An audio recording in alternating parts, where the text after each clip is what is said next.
Welcome to the Grandpa Channel, where stories don't fade, they get recorded. I'm Steve Harris. My grandkids call me Ritters. This podcast is where grandpas and grandchildren pull up a chair, turn on a mic, and let her rip. Grandpa stories are chock full of wisdom, life lessons, and frankly funny as hell. Your stories are the magic elixir to help your grandkids navigate Mr. Toad's wild ride, aka life. Let's Grandpa.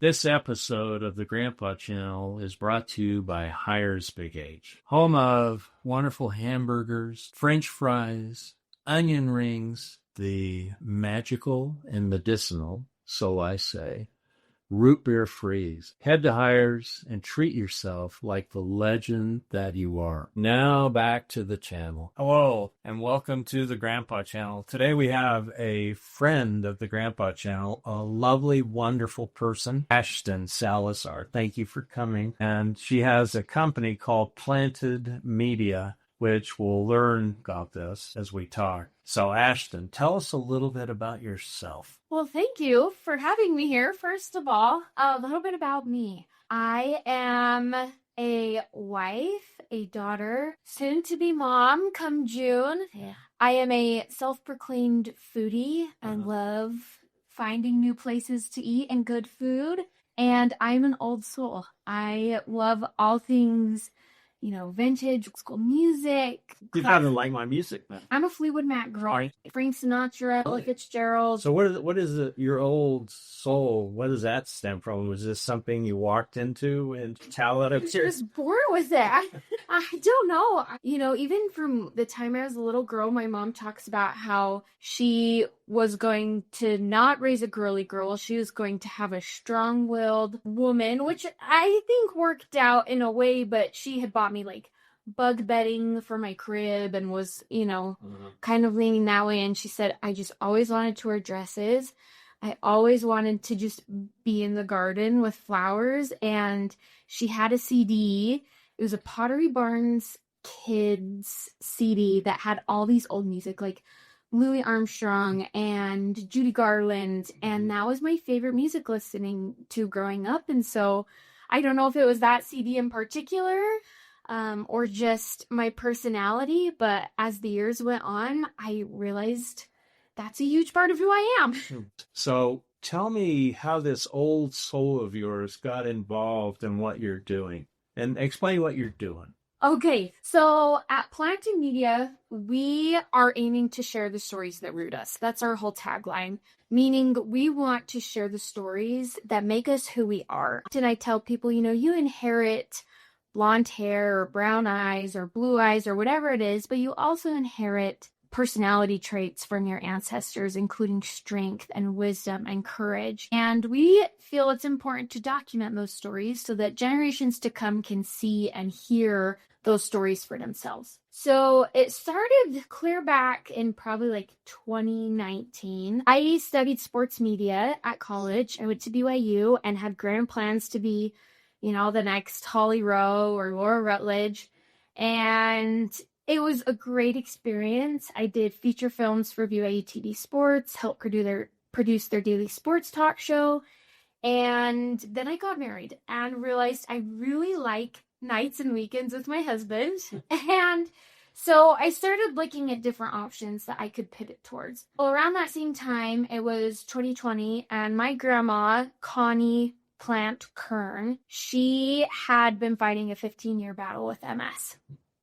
And so the way I knew my grandma was pretty much in a hospital bed, couldn't really move very much, but was still magic in every way. I mean, she would tell us silly stories and nursery rhymes and encourage us to go pick her flowers, and we'd come back and she'd teach us how to press them or make flower crowns and things that were really impactful to me, seeing her in such a difficult state, but she still had these stories to tell. And in 2020, October, she ended up passing away. And I was really bummed I didn't do more to capture those stories, because I remembered a couple, as, you go, especially when you go to like funerals or life memorial services, you realize with everyone talking how much you have forgotten. And I realized Dad said, there's got to be something and some way to preserve these more than just a journal, because you can read a journal,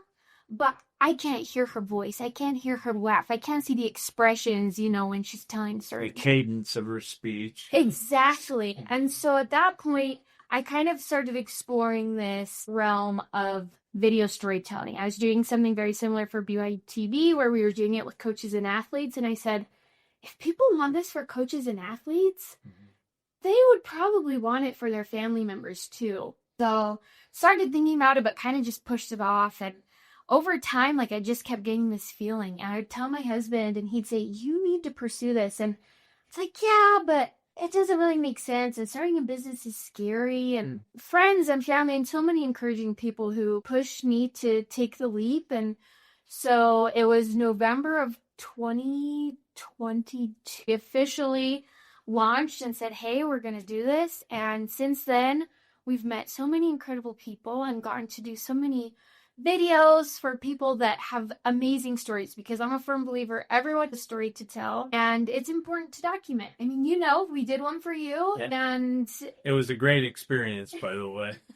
Thank you. It was great for me, and I honestly feel selfish sometimes because my job is just listening to cool people's stories and being inspired by them, and it's been something that truly has shaped me.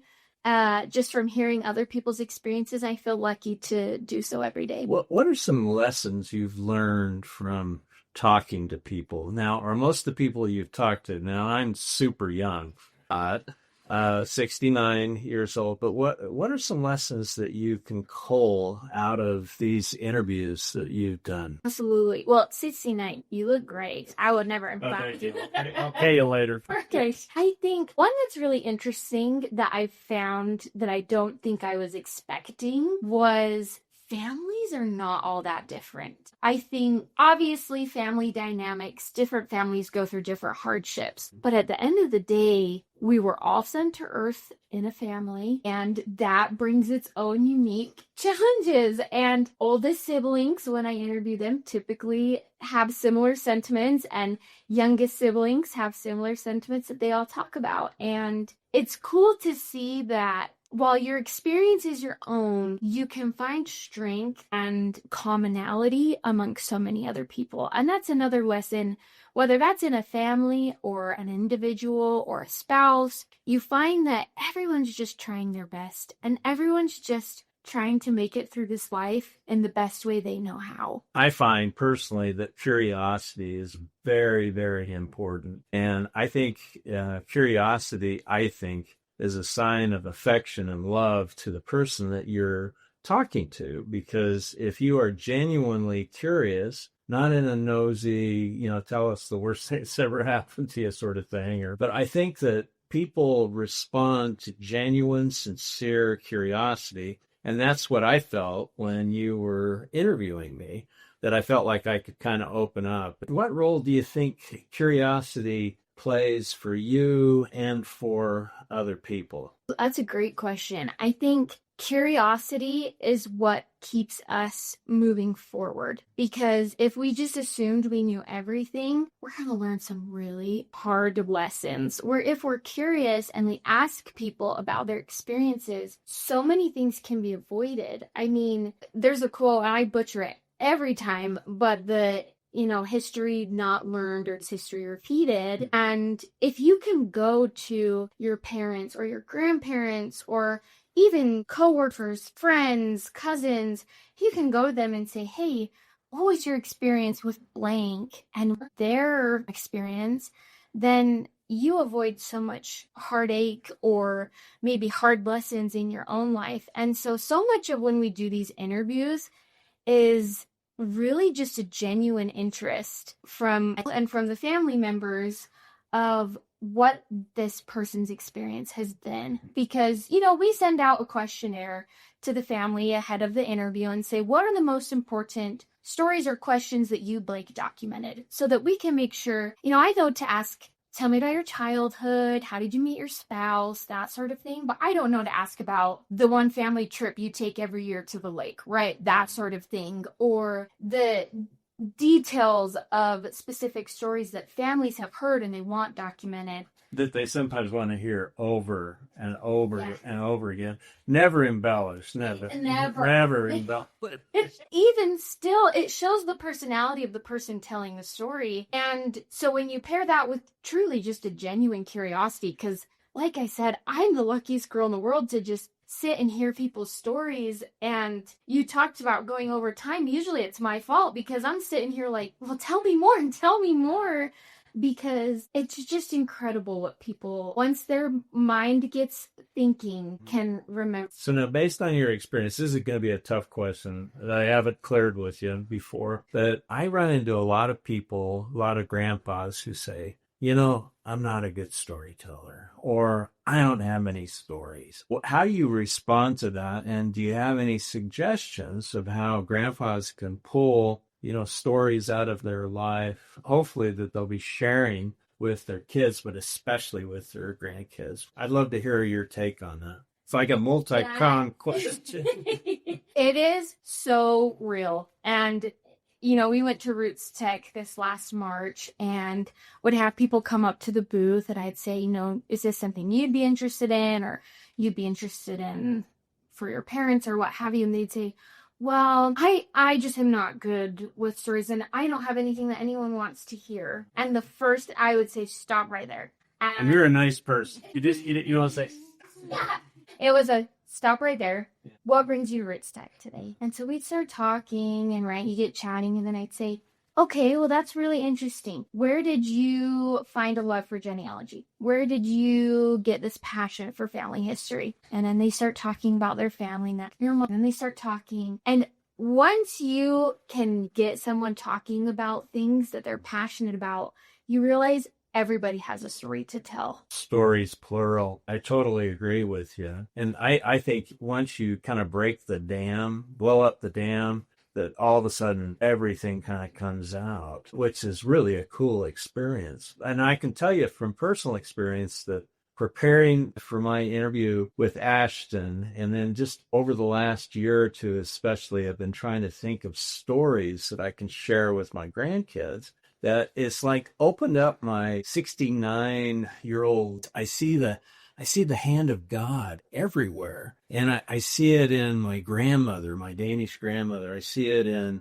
just all these really cool places that I find that kind of downloading my stories really helped me kind of see things more clearly. And I spent about a 2 or 3 month period within the last year where I'd take my phone, it's so low budget, and I'd have kind of 2 or 3 words or a storyline in my head, and then I would just talk to the phone. And I am not comfortable in front of a camera. This is really, really difficult. I have made for radio. Okay, so we'll get that out a little bit. But it just helped me see things. And I'm so excited that I want to help grandpas unlock or blow up this stupid dam of, I can't do this, it isn't going to work, I don't have anything interesting to say. But I have a lot of interesting things to tell you about my ancestors. Well, it's always, I think, it's both your stories, their stories. And when you think about it, too, grandpas are this wonderful repository of stories about ancestors because their dad will be their grandchildren's grandfather. If you knew, I mean, there's just this ripple effect that you can go back in time. And I know stories that will break your heart about my third great-great-grandfather who died in prison, in Danish prison. He was a watch thief. And he died, he did extensive stints in Danish prisons. And he, it just breaks your heart. And we visited the place where the mass grave, where all of these inmates who died in prison was. And it just about tore my heart in half. These are all things that sometimes curiosity kills the cat. Don't want to kill the cat, but, it sure helps open with talking with people. And one of the end results with talking with Ashtyn was that I had a flood of other memories come by and come into my mind, and I have this desire now to share, and I want to help. I want to help grandpas and kind of bust loose with these memories. Oh, okay, well, I'm going to talk about you. Well, I think that was perfect, and that is the best way to explain it. Is when a memory comes to mind, share it. That's kind of my biggest piece of advice to grandpas specifically, or grandmas, or whoever, is when something brings to mind a memory, share it, because at least you have put that out there for whoever is listening, your grandkid, your child, your niece, your nephew, whoever, to at least hear the story. And then if they want to ask, which hopefully they will, if they want to ask further questions, they can. But by you simply sharing a story, you open up a world of opportunity and communication, which is so crucial, because sometimes, unfortunately, I think the generational gaps are really intimidating. And sometimes, as grandchild, I think, well, maybe they don't want to share this because it's too personal, or maybe they don't want to talk about this because, this, that, or the other.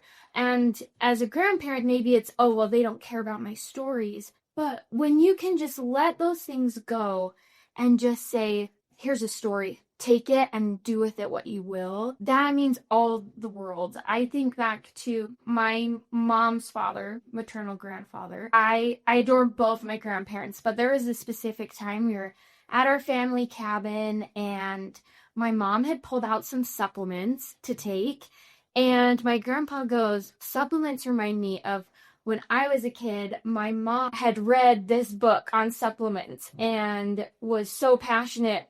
She had her spurts of what she was passionate about, and she became really passionate about supplements. And so for breakfast, she'd put supplements on a dish, and that would be like, here you go, gotta take your breakfast. And it was so funny to hear that, because it was just a spur of the moment memory. And I was able to say, well, that connects why my family's very into health, or this, that. You connect the dots. Exactly. Right. And it gave me more perspective on his mom and how he grew up. Things like that, where it seems like just a silly little story, but just that memory meant so much and stuck with me to say, my grandpa wanted to share that with me, and I'm going to remember that. Same thing, with my father's father. He will just kind of share stories here and there. Each time I'm so grateful that they're willing to let me into those moments that they've had throughout their life. Do they like what you do? Are they interested in what your passion for planted media is? Yes. And my dad's father, my grandpa, we actually did his video, and it was about 5 years ago. He was the first one I ever did to see if I enjoyed it, loved it. But we're coming up now on having to do another video for him, because he's lived so much life in 5 years. And so we've done his video, and now he'll send me texts, hey, I just had another story I want to document, I'm not going to forget. I say, okay, we'll get that on the list. Grandfather yet, because he's been a little nervous. But yeah, I think with time, they start to realize, love them so much. It's not for you. It's really not. It's for generations to come, to be able to see you and remember you for who you were. So, more personal level, grandpas. And then, did you ever know your great-grandparents at all? So, as for my grandpas, they are two of the best people I know. I am so, so lucky. And very different in ways and very similar in others. My dad's dad was a seminary teacher, and then when he got home from seminary, he would do drywall and have a business. Very, very hard worker. When my dad was in high school, he got called to be a chaplain in Desert Storm. And so he went to Germany and served as the colonel chaplain there. And, gave me a real appreciation for our country, for hard work, and for faith and religion and that sort of thing. Was he funny? Very, well, yes, funny, but not in like a joking manner. Funny, and he's the kind of guy who's going to come up to him put his arm on you and give you talking to, and you're kind of just like, okay, this is just grandpa, and this is His grandpa being grandpa. Yes, Yeah. but loving. And again, he puts his hand on your shoulder, and you just feel so loved.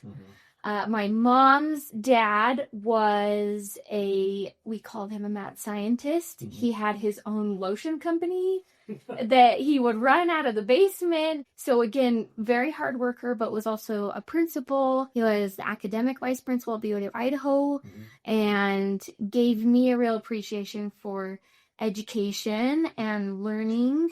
But also, the thing I love most about him was his example of love. He was the one married to my grandma who had MS. For 15 years, just took care of her. And what a fabulous example. Yeah, just, it would be really hard to have your spouse in a bed, especially when my grandma was so active beforehand. She loved skiing, she loved hiking, she wanted to be outdoors. And to watch your person become a completely different person would be really difficult, but he never, ever complained. Watching his example was one of the biggest blessings in my life, because I think it taught me what true love is. Tell me about your great-grandfathers. What do you know about them? My great-grandfathers, I got to meet one, and we always called him Grandpa. I don't know how that came to be, but it was just Grandpa. And he was a cowboy. He loved his horses. We have a family cabin in Island Park, and that's usually where I saw him. But he passed away when I was about 8, so I don't remember him super well. And then another great-grandparent that I've heard a lot about is my great-grandpa. He served in World War II, and it's beautiful. Him and my great-grandma wrote letters the whole time he was in the war. Yeah, those letters. We have the letters, and being able to read those is really special. She was Lutheran, and he was LDS, and she said, well, if you're LDS, why do you smoke? I don't understand. That's a good question. Yeah. And he said, I'm never going to do it again. And he threw away the cigarettes, and he never smoked again. Their story is just like so romantic to me. But I never got to meet him. I never got to meet either great-grandpa on my dad's side, but heard great things. And as I do more and more family history, it's really encouraging to be like, wow, I come from some cool people. I imagine, and I'm not trying to put words in your mouth, but as you do these interviews, you can feel and see almost the connections going back in time. And I think that I like to kill two birds with one stone, and I'd like to think that some of these stories I tell my grandkids, though not specifically designed for my kids, they might be rolling their eyes. There's a lot of eye rolling that goes on in my family when I talk and do things. I should be really concerned about that, but I just ignore it. But I just think that, there's this connection that happens, and it's intensified, I think, when we share stories. And I just think that there's a reticence on a lot of grandpa's parts of, I don't tell a good story. My life's just been, nothing really to write home to them. But some of the details of my life might be absolutely fascinating to my grandkids and maybe even some of my kids. And I would think, that's what's so great about that, but you kind of share it. And what would you say this is a good question. So what would you say to a grandpa who's sort of on the fence and thinking, my life is good or maybe not so good? I don't have any interesting stories, but if you remind him and say, well, your grandkids and your kids want to hear this, how would you make a pitch to someone who's to a grandpa who's sort of on the fence, and then how would you make the pitch to him? Oh, great question again. The pitch I would give is reminding them that their stories matter. It doesn't matter how entertaining or not entertaining they think those stories are. They're important to document, because at the end of the day, what we're all seeking in life is human connection, and especially with those we are related to. It's why there are shows like on BYU TV, Relative Race. It's why, hundreds of thousands of people go to Roots Tech each year, because we crave human connection with one another. And it's great to document the stories where you had this big, life-altering event that shaped you into who you are. Those are really cool stories. But the ones that I find mean the very most to people are the ones of just day-to-day life. Because when your grandkids go and listen to that story of, one day I went to work and I brought my sack of lunch and had a really hard time, but there was an extra Oreo in my pack. And that showed me that God loved me. Something like that brings humanity into it. And all of a sudden, your grandkid who's hearing the story says, you know what? Grandpa wasn't that much different than I was. And he lived day to day and made it through hard times, good times, sad times, happy times. I can do that too. And there is beauty in the simplicity of stories. And so don't feel the pressure that you have to have the most elaborate stories, that you have to be the best storyteller. Just you being you is enough and will be a blessing for generations to come. Okay, you've convinced me. Where do I sign it? Wait a minute, I already did. You did it! Anyway, I want to really thank Ashtyn for coming on, and she's given me, I just think stories are so important, and you don't have to think that your stories are all that great. And there's this, like you say, there's this humanity that comes out in a kind of a connection, and we do crave connections. So I'd like to thank Ashtyn for coming here and tell you again that I had a wonderful experience of telling stories and being asked questions by Ashtyn, and I can hardly wait to see the final product. But thank you for coming. It's going to be great, and everyone should be excited for any story you're willing to share. And this whole podcast is such a great idea and does establish more connections. I appreciate you having me on. Thank you very much. That's it for today's episode of the Grandpa Channel. Leave a review, share it with a friend, or better yet, tell your favorite grandpa. We're on a mission to gather 1 million grandpas, storytellers, wisdom keepers, and lovable wild cards. Until next time, keep the mic hot, the memories fresh, and the jokes just slightly inappropriate. I'm out of here.